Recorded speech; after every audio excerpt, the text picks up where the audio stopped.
What the frick is up, dogs? I'm Sheriff Joe Bags, and this is Tuna and the Sheriff, all right? And we're fired up because, hey, there's a lot of cool Ram stuff going on right now. There's also a few not cool Ram stuff that are going on right now. We'll talk about that, but hey, we should be all okay because we're going to keep the vibes mad positive today. And the person who is so good at doing that all the time is the co-host, Tuna, who is... You Why okay? can't we have nice things? I know, I right? As soon as apologize. like everything's going great, and then all of a sudden we just get a little bit of news that's like, hey, by the way, it's not perfect. Just a heads We're up. having we were having too much fun this offseason. We It's we, true. I- We we gotta love the draft. We got first round pick for next year. Vibes are immaculate. Puka and Adams are vibing, and then the football gods are like, "All right, hold on, stay reel it humble. back, reel it back." All right, Keeping us man. humble, man. I appreciate it. Actually, it's good to not get too high on ourselves here. Man, but yeah, man, what's up from beautiful? It's actually a little gloomy outside today. Maybe that's just smog from Los Angeles, but yeah. Sure. And before anybody asks a question, I know I'm going against what I said a minute ago, Joe, but You did. Do what you gotta do. my city is in the headlines every single day. Our favorite team city. Today, this episode, we're just gonna focus on football and positivity. Be a little bit of distraction, honestly, for myself. I need it. If you guys want to talk about it, feel free to hit my DMs on Instagram. Talk about it anytime. But football, you wanna what news you want to start with first? You know what? Let's just rip the Band-Aid off, man. Let's go bad news first. We did just recently get the news, like not to the point where I've even been able to like wrap my brain around like how to approach the topic or anything like that. Well, I'll have a little bit more in depth, I think, on Ram Showcase, depending on what we kind of cover and stuff like that. But I also probably will touch on that. That'll be recorded this weekend. I'm not sure exactly when, with it being Father's Day and stuff like that. I'm gonna have toss back some beers with my father figure. So gonna do that. But yes, the news we got just this morning, very recently, about 30 minutes ago, maybe a little bit more, is Rams starting left tackle Alaric Jackson, AJ Jackson, as he very adamantly told me he would like to be called instead of Alaric, is experiencing blood clots again. This is something that we had seen from Alaric a couple years back, and we did just get the news, like I said. So it is something that we'll, of course, continue to keep an eye on as you see the report in front of you now. If you're listening on audio only, it's the rap sheet report kind of ends with, while the belief is he'll play in 2025, there are still questions. That explains the DJ Humphries signing. I'm not sure if Humphries is somebody who the Rams will be wanting to start. I don't think that would necessarily be the case, but obviously, I think that the most important piece of this information is not how it impacts the Rams at left tackle. I think personally, I think that the most important part of this story is how it impacts AJ Jackson, the human being, as we are big football fans. And that's obviously, a very large part of why we're even paying attention or even talking here today.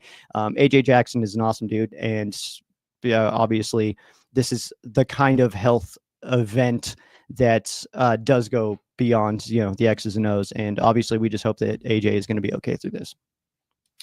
Yeah, that's my comment was right there pinned underneath the post on Reddit.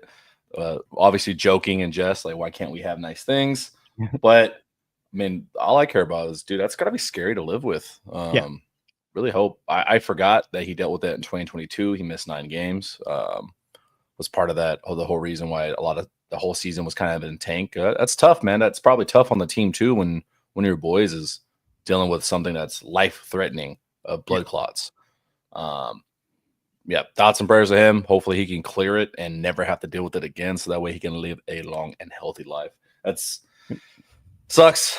Really sucks for him, man. Yeah, and hopefully, he's just good to go, and then protecting Matty Staff, who's going to be throwing a bunch of touchdowns this year, man.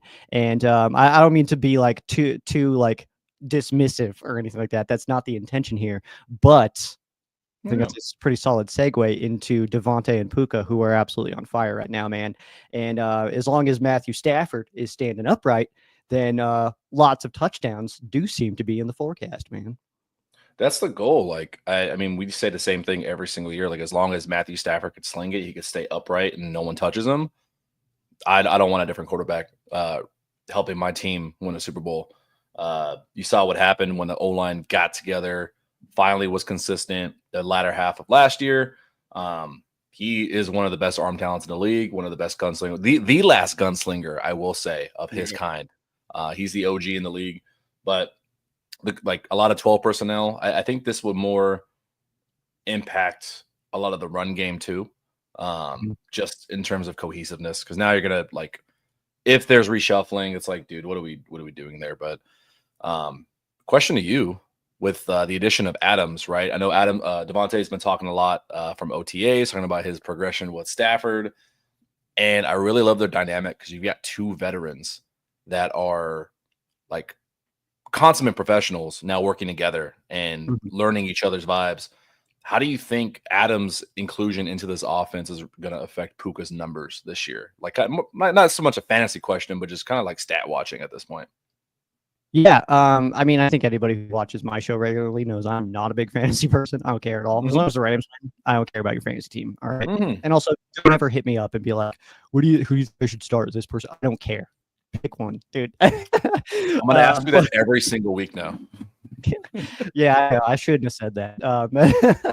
Yeah. But yeah, I think that ultimately, man, I mean, if we've seen a lot of ranking things come out, and a lot of those are putting Devontae way ahead of Cooper, which I think is interesting, and I think accurate. But I think that it's interesting because obviously the Cooper Cup dynamic was something that obviously helped Puka Nacua out a lot, and now we have a very well-known, very respected, very, dominant, talented receiver, also, next to Puka. So I think as far as we look at numbers go and stuff, I think I said this last week that I think it'll be a game by game kind of basis on who is doing what, who the defense is trying to take away. And we won't really know that until like second, third quarter of each game of like what their real plan is on defense and what they want to try to take away from the Rams. But I think that ultimately when you have a guy like Devontae Adams who can do so much, especially immediately off the line of scrimmage,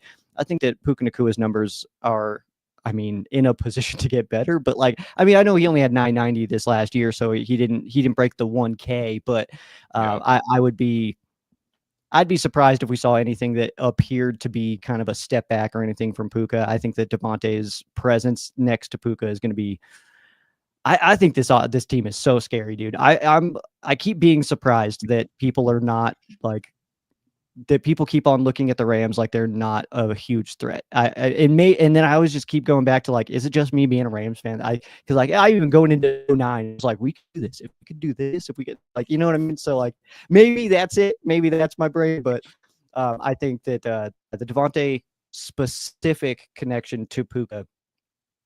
Who do you cover, dude? Who has the secondary to cover these guys? Even especially keep 12 them both personnel. Out. Yeah, especially in 12 personnel. I keep bringing that up. Like I have 12 personnel brain, mostly because of, I mean, drafting Terrence Ferguson in the second round would be right? Put that on a shirt. Put that on a shirt. Well, I keep talking about 12 personnel. I have 12 personnel brain. I don't know why. That's awesome to me. We have our first branding merchandise for Tuna and the Sheriff. I have 12 personnel brain. That and there's another McVayism that I'm going to ask you here in a second. Even with that, like it's such a dynamic tight end room. I know Tyler Higbee just recently talked about they have a scary tight end room, what it's looking like. Pretty good depth there. That 1-2 combo of them two, with Terrence Ferguson being such a yard after catch monster. I look at him as almost like a Puka Nacua, but just bigger and playing closer to the line. Even though Puka plays like a slot tight end sometimes, like blocking through the C gap is ridiculous. Yeah. I have this feeling that Puka will be heavier. Like if people who do care about stats and fantasy stuff, I pay attention a little bit more to that than you do. I'm not a huge fantasy guru, but I can see them both being probably equal in catches. But Puka will get more yards. And I think it'll be a toss up on who gets more touchdowns between the two. Like you said, case by case, game by game, like based on just who the defense wants to, what is it called? Pick your poison. Yeah. Not even including the run game and the tight ends. But speaking of, like I said, another McVayism, I have a question to you. Yeah. Is there a possibility that McVay is being brainwashed through marriage and love and especially marriage? Because he says that word all the time, marriage of the run and pass. So much that now Devontae is saying it 2 or 3 times in every press coverage. Is he being brainwashed? You're not wrong. I actually have, and so I don't want to go myself too detailed on any of my comments that I have written. I've got a whole Sean McVay segment written up for the next episode of Ram Showcase. And to avoid most of that, I will just address your question. I do think that Sean McVay is being brainwashed by marriage. I also think that we need a case study.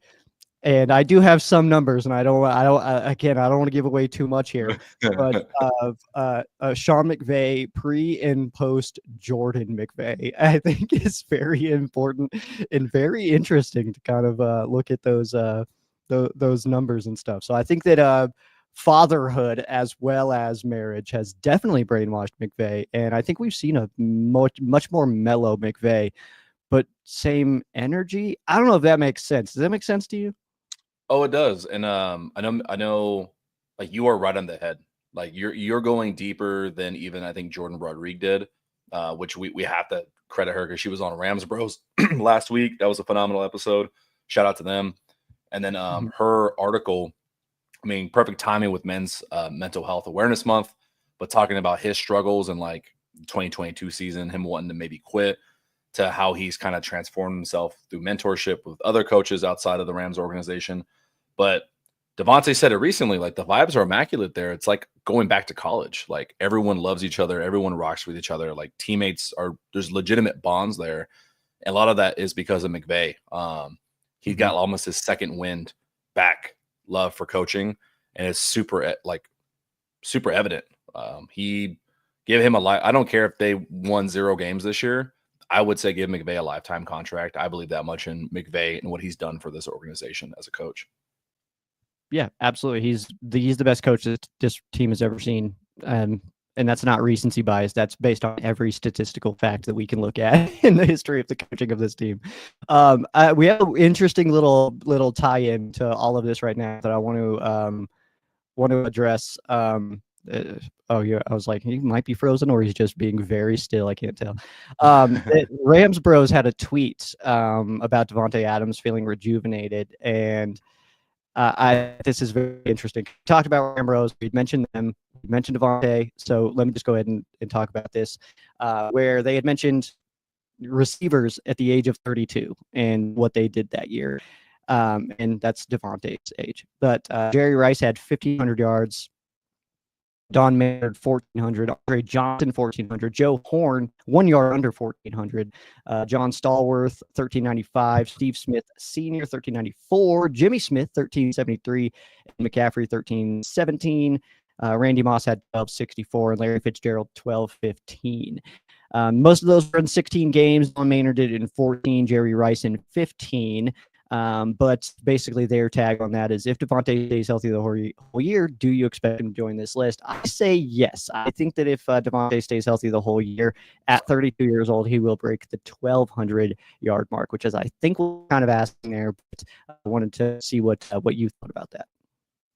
Well, as long as my connection stays strong, I don't know what is going on this morning. I'm getting doxxed because the weather's gloomy. I talked shit about LA, the weather. That's about what I think. Like I said, I was gonna be even more conservative. I don't think Devontae needs the yards per se to be effective. I think with so many other threats, like mainly because I don't expect Stafford to throw for over 4,000 yards. If he's gonna throw for 4,000, 4,500, yeah, Devontae obviously just by proxy is gonna have 12, 13, 1,400. But I think it's gonna be really spread out, and there's gonna be a few games where Stafford throws for like 200 yards and a touchdown, and it was all ground game, like ground and pound, defensive battle, like defensive heavy win. I just don't think the pass game needs to be that. I don't know what the word is. That volume is voluminous. Voluminous doesn't need to be that much volume. To where he's like Stafford's not going to be an MVP conversation, but Man, 1,400 for Devontae, age 32. That'd be good. That'd be sweet. Wouldn't make me sad. I know that much. Like, that sounds awesome. So, Yeah. and then I just think that the dynamic ultimately is like what we just don't understand is going to happen. And obviously, I mean, if we understood what was going to happen, what would be the point of having conversations in June about the Yeah. Rams? You know what I mean? That'd be kind of boring. But I think that that it could be anywhere from 900 to 1,500 yards for Devontae. That's kind of how I feel. It does, because you're right. I don't think the yards are necessarily the tell-all. His impact on the offense is not fully going to be a statistical representation. I think that we'll be able to visually see what his impact is. Kind of like a Michael Brockers, who never had the numbers of like, holy crap, this guy's going off the charts.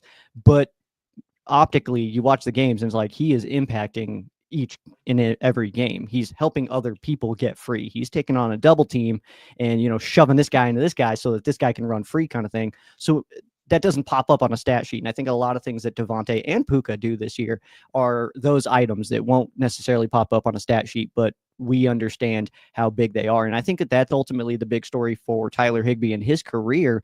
And I think that's where a lot of people get tripped up on Higbee in thinking that he's only okay or whatever.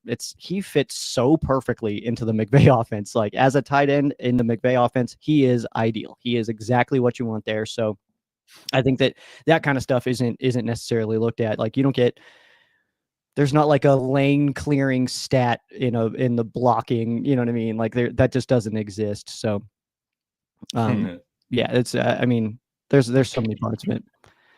Says, hey guys, Joakim. listen to going on a long road trip to visit family. First of all, dude, have an awesome time with the family. That's awesome. And thanks for hanging, dude. We're actually, I'll tell you, I'm going to say this so that I actually have to do it because I keep getting too busy. I'm going to start ripping all these episodes and put them out as an audio version. So be on the lookout for that, for the Tuna and the Sheriff audio version. I made the thumbnail for it yesterday. I love that, by the way. I really love that thumbnail. I gotta give you props, like you said, for the background, the little subtleties that you threw in there. That was nice. That was cute. I like it. It's adorable. Very cutesy, very demure. GP, I don't even know what that means. GP Shadow, good morning, man. Welcome in. What's up, Shadow? You had something else that you wanted to mention. I forgot already. Oh, I did. Let me see. Let me check the notes. Let's see.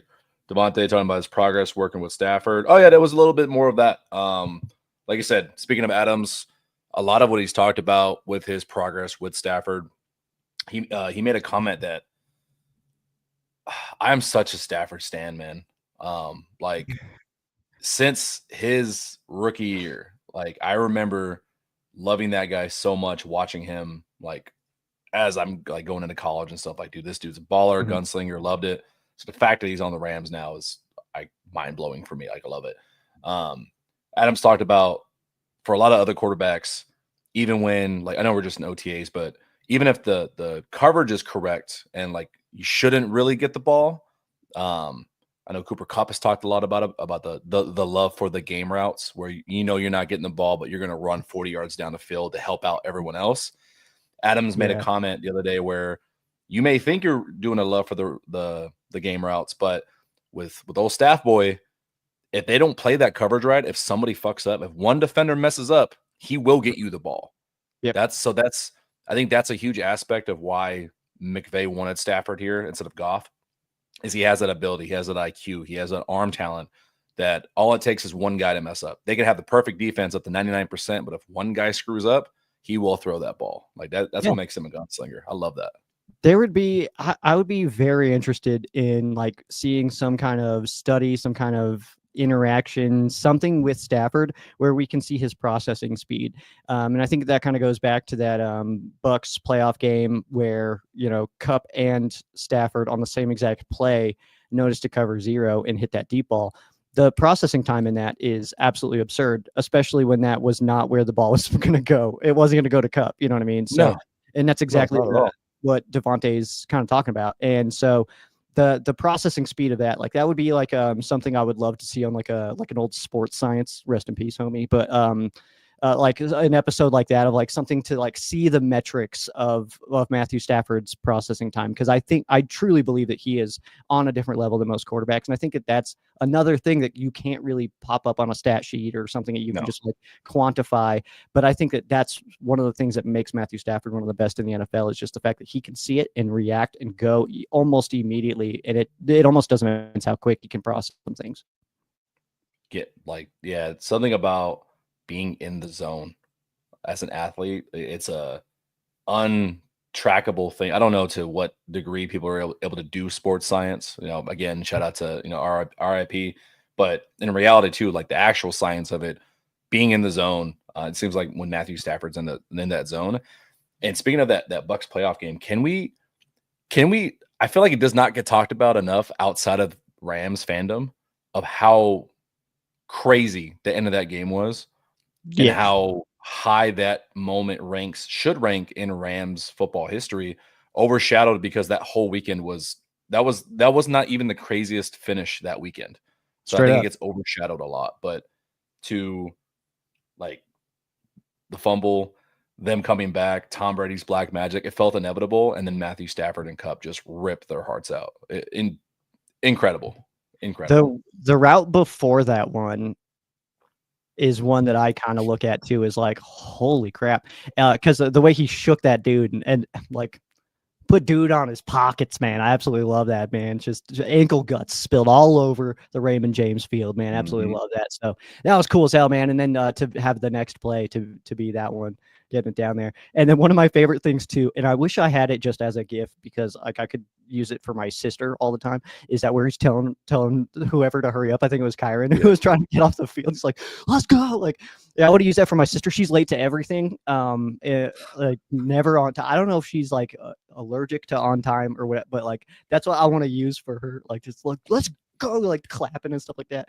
But yeah, that's one of my favorite like Stafford things, because it's like, oh no, he's just going to win this game.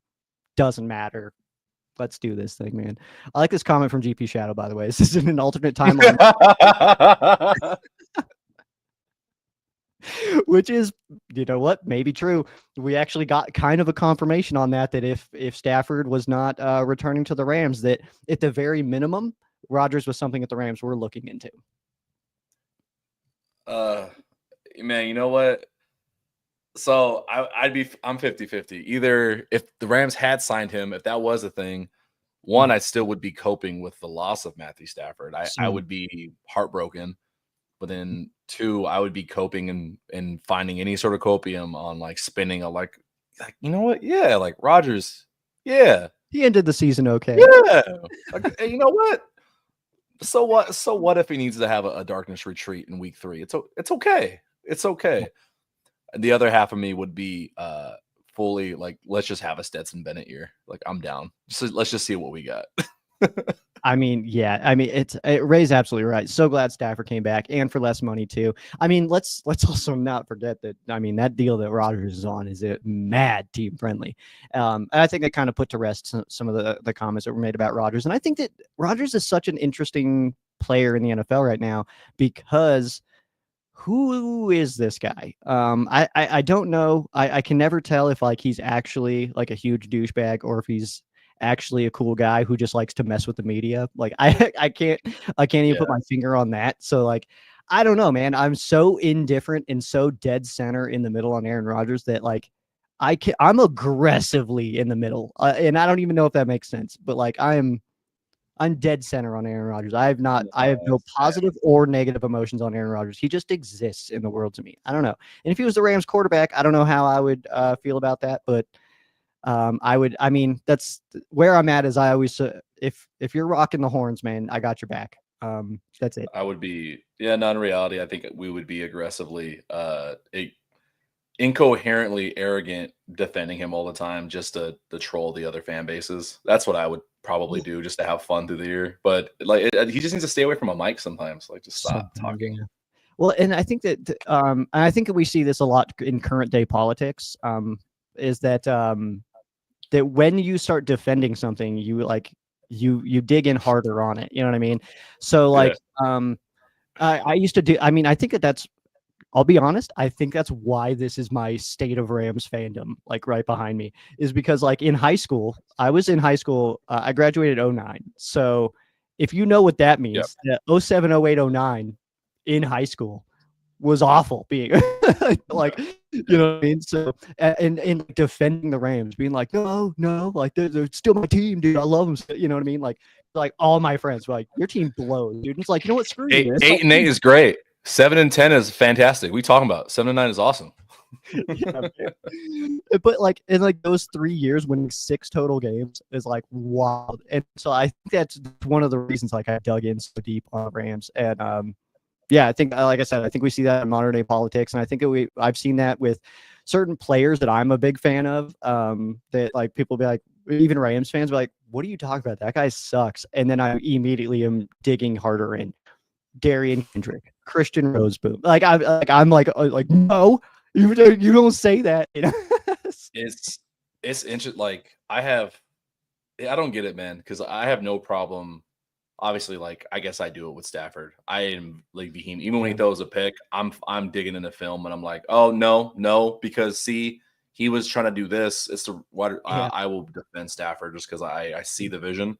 But then it's the opposite too, because when you're trying to be not hard on a player, you don't hate the player, but you're trying to say, oh yeah, he made a mistake. Especially if you go on Reddit, man. Like if you post something about like right now, Kyron Williams. There are some people that will come for your throat. They're like, no, he needs to be all pro. He's the greatest Rams running back in a long time. It's like, dude, it's okay that he has a fumbling problem. Like, I don't hate him. I love Kyron, but he's got some stuff to work on. That's part of being a professional. Once fumbled 12 times in a year. Kyron's never done that. There you go. But also, Eric Dickerson is ridiculous. Also.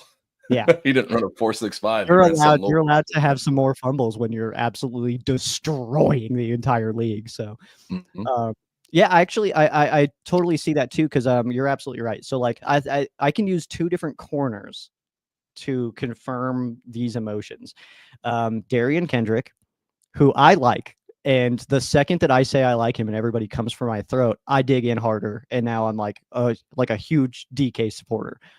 And not that I don't like this player, because I really like this player, but I think that Ahkello Witherspoon gets a little overblown. And I think that people think that he's a player that he's not. I think that he's a very good player. People talk about him like he's a Hall of Famer. And I again, zero negative things to say about Ahkello. But when I come out and say like, yeah, I would love Jalen Ramsey because I really like Darius Williams as a number 2. I really like Ahkello as a number 3. As them as 2 and 1, I feel good about it, but I would feel better if they were dropped down 1 slot, especially if Jalen Ramsey's coming in as a 1. And then the way people come at me like, no, he's so good, he's like all this stuff, and that's when I start to like fall off of it, and it's like, I don't even know if this makes sense, but I'm like, I'll be like, well, no, he's like, he did this and this and this, and then I'm like finding bad things to say about a player that I like, and then it's like, what is going on here? Why am I trashing? Like, not trashing, because I don't think that's what that's an appropriate term for anything that I've said about Ahkello, but it's like, it's weird that I'm like, it's like, no, he's not that good. Like, that's such a weird thing, and it's because of the response I get from my comment, and I don't know if that makes any sense. I should probably go to therapy for that, huh? No, it does. Before I make my comment on it, we'll be remiss if we missed anything. Not that we missed anything. McVay did say, since you mentioned Ramsey, they're still investigating it. Nothing is transpiring. Dolphins are probably playing hardball. Who knows what happens with Ramsey? I had a thought. I even posted on Reddit about what if Jair Alexander came here on the vet minimum, since the Packers are going to pay his dead cap. We'll just throw that out the window. No, I get it. Injury prone, whatever. When it comes to what you were saying, I think that's a social media thing without sounding like our version of a boomer talking about social media. We are getting old. The thing that people always go to nowadays is poking fun at something or saying something negative. So actually, I'm trying to challenge myself. I'm going to challenge every Rams fan. If you're watching this, if you're listening, just talk about things you like. Yes. It is. I can scroll any social media, any post talking about what a player fucked up, what you don't like. Oh, I hate this, hate that. We need to do this. What do you like?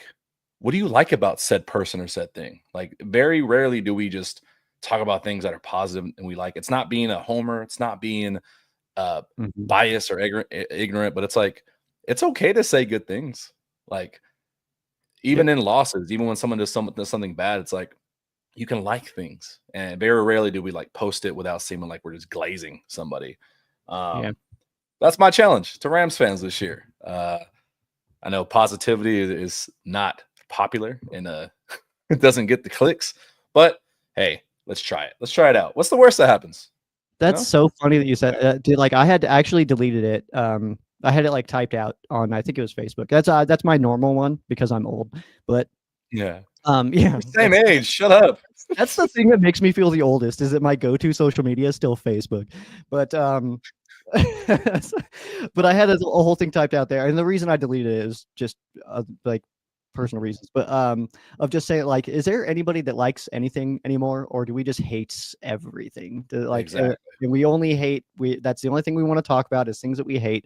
It's like, what do you like, man? Like, I struggle with that. I struggle with negativity, not necessarily internally or myself, but it's with other people. Like when I'm around people who can only talk about the bad stuff that's going on, or mention like, oh, I hate this. This sucks. I hate my job. I hate my house. My car blows. And so it's like, what's something you like? Can we get anything? Like, hey, I had a bagel this morning and it was delicious. Can I get one of those? Just anything that's decently positive, like, you know what I mean? Like anything at all. So I just really struggle with that. And I like that you said that, because yeah, I am very much like that, of like, we don't got to rip everything apart, man. Like even when you're right, when we lose, it's like, I always post the same thing every Rams game day, no matter how the game goes. We always take a group picture with my whole crew out here. We always take a group picture, and I always mention something along the lines of like, the best kind of day is a Rams game day, you know, and it doesn't matter how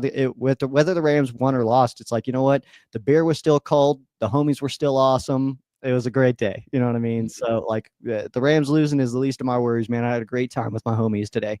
That's the win. You know what I mean? Like that's kind of how I see it, is a little bit of a journey is the destination kind of mindset. And I mean, if the only thing is the end, then why even care about the journey? Hey man, I forgot who said it recently. It was a quote I loved. It's like, someone, doesn't matter if you think the glass is half full or half empty. If it is, your glass is probably just too big. Yeah. Not that that's relevant. I just thought it was funny. I like that. That was it. It's like, why do you have such a big glass? Get a smaller glass. Yeah, idiot. Like, what do you got? Why do you have a gallon glass for milk, you weirdo? I know, I'm not sure how much time you have, but when we do close out, maybe we do that. Maybe we finish out by just saying things we like, whether it's the Rams, whether it's football. For sure. Yeah, I'm just saying. Yeah, we'll drop out in like 5-6 minutes here. Yeah, we'll just talk about the cool stuff. And if you have a comment, anybody who's watching, I don't know if the number thing up here, I don't know if I think I'm the only one that sees it. I have no idea. No. It tells me how many people are here. I think it's broken because it's bouncing like crazy. I don't know what's going on with that. There's no way we're like dropping 10 people at a time and adding 15 at a time, right? That's not I real. assume it's always 0. Even when I record for my episodes, I just assume it's always going to be 0, and we're just having fun. Oh my God, what's his name? We didn't really mention it. Hawthorne. What's his first name? Signed. Yeah. Decarius. Decarius Hawthorne. Sick name. Probably a sixth name on the roster right now. If you can challenge that, I challenge you. Tatarius is up there too. Jatarius is sick. I'll give you that one. Darian Kendrick, I think, is that's got such good flow, man. I like that one. Trying to think who else. I don't want to say, like, I don't want to rip apart his name or anything like that, but I would say, like, I'm not putting in like a Puna into that. Puna Ford, that's a good name. But I don't know if it's Decarius good. You know what I mean? That's true. I don't know much about Hawthorne. He came from the Bills, right? He was on the Bills last year. Press release here. 48 regular season games, 16 starts over his 5-year collegiate career at Florida Atlantic from 2020 to 23. And at South Florida in 24, he totaled 80 tackles, 37 solo, had 78 pressures, 50 hurries, 27 quarterback hits. 20 tackles for loss, 7.5 sacks, 1 forced fumble, and 1 fumble recovery. In 2024, the Birmingham, Alabama native, started all 13 games and earned second team All AAC honors after he recorded a single season career high in tackles, 41, pressures, 36, hurries, 26, and tackles for loss, 14, and quarterback hits with 11. He also added 2.5 sacks, 1 forced fumble, and 1 fumble recovery. Yeah, not sure if he's going to play that kind of interior defensive end, kind of that Kobe Turner position, or if he's going to be playing more nose tackle. I don't know what his measurables are, but looking at the depth chart right now, starting lineup, you got Fisk, Ford, Turner, Young. Some of the second guys: Tyler Davis, Ty Hamilton, Josiah Stewart, Deshaun Johnson. Mixed in there, Larry Murchison, Bill Norton, Jack Heflin, Kier Thomas.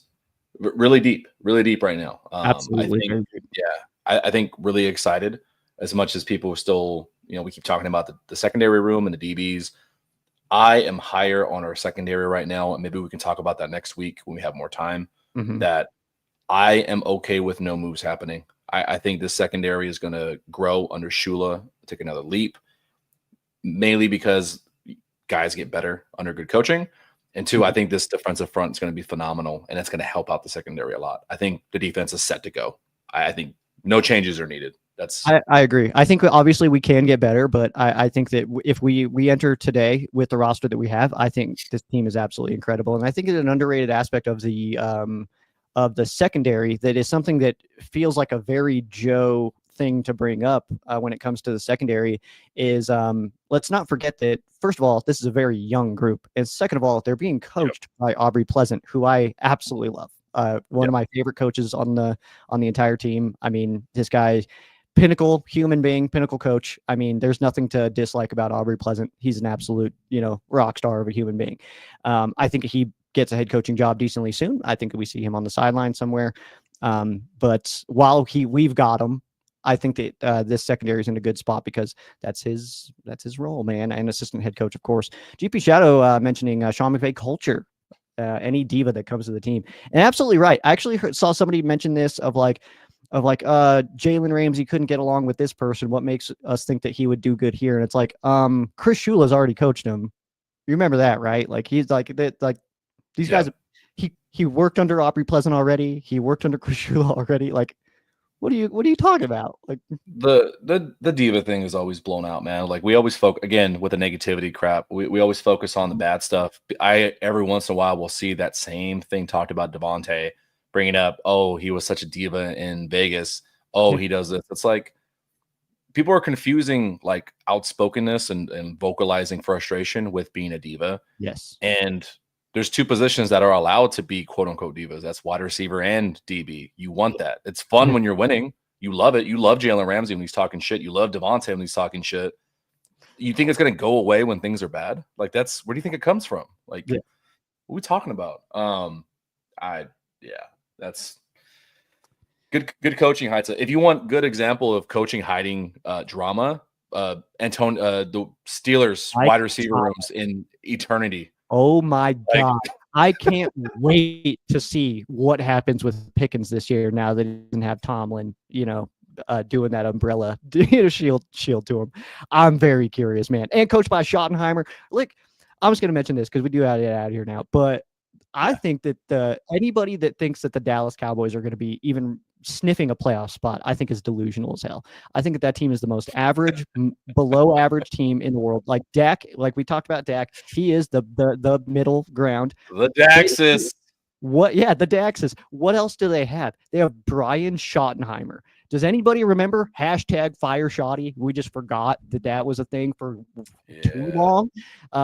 Yeah, man. I don't know about that team. I think that they're imploding. I think that they're going to be one of the worst in the NFL this year. Dallas Cowboys. Ooh, dang. We got enough stars. I think they'll be okay. I Their think defense they will be good. Playoffs ultimately. Yeah, I think they'll miss playoffs, but yeah.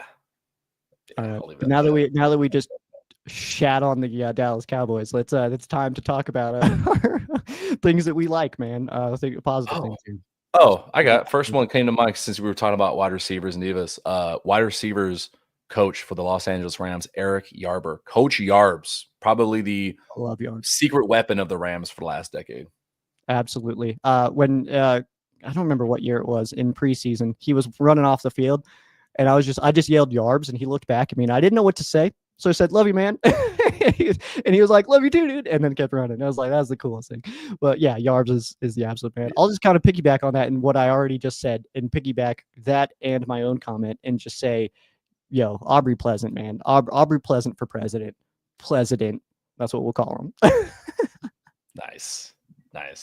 What do I like? That's so funny. I like the dynamic between Jared Verse and Byron Young.